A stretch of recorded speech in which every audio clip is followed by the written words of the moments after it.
In this video, meron naman po tayong i-update na hindi naman bagong loan app, which is familiar na rin sa atin, which is si Prima Loan App. And alam ko, lagi niyong nai-encounter, lalong-lalo na sa mga ads, sa mga SOCMED accounts natin. Ikaw ba naman, no, mapansin mo yung ganitong pa-commercial niya, pa-promotional ads ni Prima Loan, no, nakalagay dito. Siya na ba si bagong Mabilis Cash Loan App ngayon? Or magkapatid ba sila ni Mabilis Cash? Kasi eto guys, nakalagay malinaw na malinaw, Prima Loan Online Peso Lending. Ang tinignan ko talagang mabuti, baka nagkamali lang ako, no, kasi nakalagay kasi talaga dito. Parang may pa-Mastercard kasi itong si Mabilis Cash. Mabilis Cash talaga yung una kong napansin dito kasi ganito talaga yung font at logo po ni Mabilis Cash. As you can see, diba? Ganyan na ganyan. Mabilis Cash, ganyan na ganyan. Yan talaga yung una kong napansin. Sabi ko, may pa-card na pala si Mabilis Cash ngayon. Actually, a few days ago, napansin ko na rin ito pero hindi ko lang siya pinagtutuunan ng pansin. And then, ito na naman. Naulit na naman ito. Tamang-tama nga dahil naka-line up naman talaga itong si Prima Loan na ma-feature po natin dahil meron nga po itong bagong update. Well, dito muna tayo sa ads niya. Di ba nakakaloka, no? Natuwa pa naman ako kasi si Mabilis Cash may pa-Mastercard na, di ba? And ang ganda ng Mastercard niyo. Nakalagay dito, loan of to 40,000 pesos. And ewan ko, nagbabago-bago kasi sila. Ang tinignan ko talaga mabuti yung logo. Talagang gumagalaw si Prima Loan logo. I think talaga magkapatid sila, I think. Well, anyway, si Prima Loan po pala is downloadable po sa ating Google Play Store at binisit ko po agad siya doon. And nakita ko ka-update lang pala nitong si Prima Loan this year 2025. And under po siya ni Prima Fintech Philippines Lending Corporation. And syempre, as usual, bago pa natin pag-usapan, pinupuntahan po muna natin yung legalities po niya. Kung license to operate po ba siya sa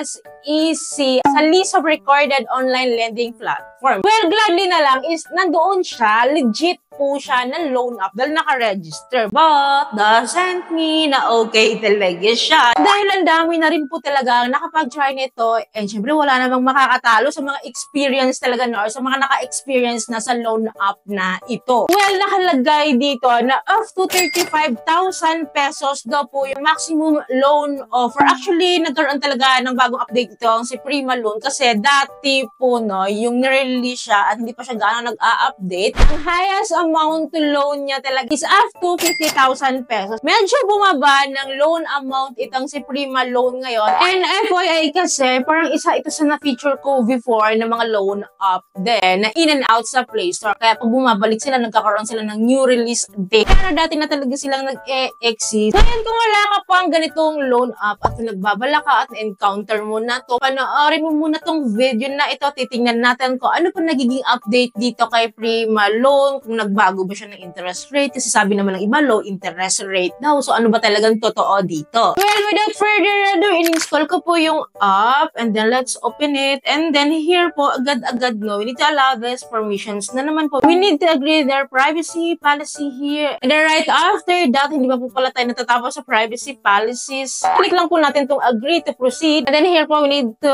allow to access our locations. So, agree lang po natin yan while using this para makaproceed tayo. Nakita ko naman agad, no, na 15,000 pesos po yung loan offer niya po sa akin. Well, here po, from 35,000 pesos, nakalagay na dito yung pinaka-offer ko daw, yung highest loan amount na pwede nilang ibigay sa akin is 15,000 pesos. But, hindi pa po ito yung final loan offer sa akin, ha? Ito na yung highest loan amount daw na ibibigay nila sa akin. Hindi pa po ito yung final. And as you can see here, meron daw siyang annual interest rate po na 34.68% only. Dinivide ko po yun sa 12 months to pay. So, lumalabas po na may monthly interest po ako ng 2.89%. Gaano katotoo tong interest rate na ito? Kung totoong man to, di wow, di ba? Well, anyways, para makapag-apply po ako dito, so click lang po natin tong go dito. And here po, I need to provide my mobile phone number and then get the verification code. And then gladly naman po, nagpadala sa akin ng OTP or verification code is si Prima Loan po mismo. And then here po, I need to provide my information, my personal information.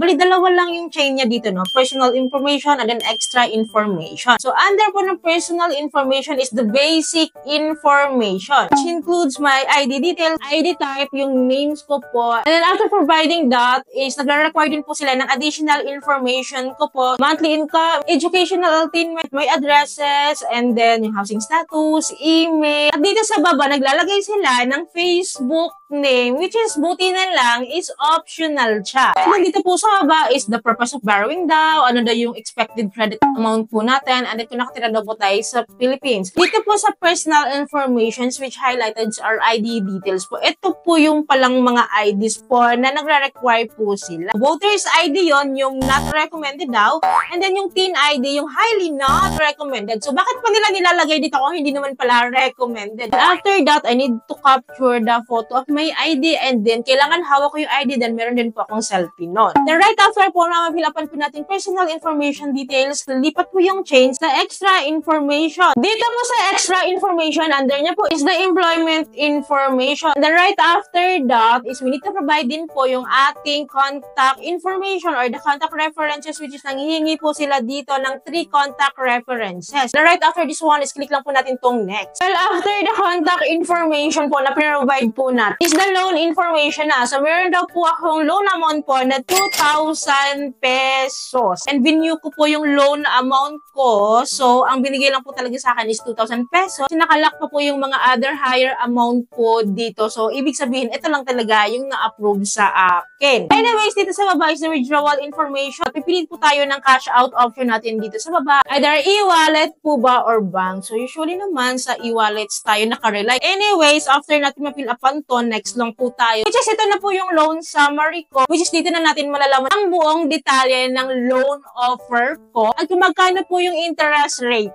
ko. Well, ang net proceeds ko na lang po pala is 1,300 pesos. So, 2,000 pesos yung loan amount ko. 1,300 na lang po yung matatanggap ko because of the service fee na 700 pesos. And then, yung first installment date ko po is 7 days from today. So, kung nag-apply ako ngayon, no, within 7 days, kailangan ko siyang bayaran. So, diba? 7 days na naman. Eto na naman po tayo sa 7 days na ito at hindi buong matatanggap. Well, bukod po sa service fee po na binabawas po sa akin, meron pa po silang i-add po na 47 pesos na interest rate. Kaya nag-total po yung total amount na babayaran ko ng 2,047 pesos. And meron siyang mga sinasabing mga interest rate dito na pagkadami-dami. Nominal rate, effective daily interest rate, effective monthly rate. Diba? Ang dami nilang mga rates. Pero ang malinaw sa atin dito, binabawas na nila yung 700 na service fee. And tinignan ko na rin yung aking repayment amortization schedule. So, ito pala yung flow ng amortization schedule ko. Diba nakakaloka yung ganito, no? Every 7 days po yung payment ko dito. At I'm sure bawing-bawi na talaga sila sa akin dito. Well, I'm not really interested po talaga sa mga ganitong pautang. Ako talaga, tinatry ko talaga, usually kapag alam ko mababala yung kaltas, legit siya, maayos yung kanyang pautang, at maganda yung kanyang pa-loan terms. Pero yung mga ganitong pa 7 days lang, I won't take a risk po kasi mataas na eh. So, lumalabas po kasi na parang 37%, almost 38% po yung interest rate talaga. Kung kukumputin mo itong mga binabawas nila or interest rate nila or lahat na for 7 days, imagine that. Parang mas nakakalubog lang siya kasi iksi lang ng duration niya. Well, sino sa inyo dito nakapag-try kay Prima Loan Up? Paki-comment down below naman yung experiences nyo. Kasi sabi ko nga, walang makakatibag sa mga experiences, sa mga nakaranas na talaga sa loan up na ito. Kumusta po kayo? So, yun lamang po ay po may natutunan kayo sa video. I hope nakatulong tong video sa inyo. Kung nagustuhan yung video, please don't forget to like and share. And thank you for watching this video. Bye!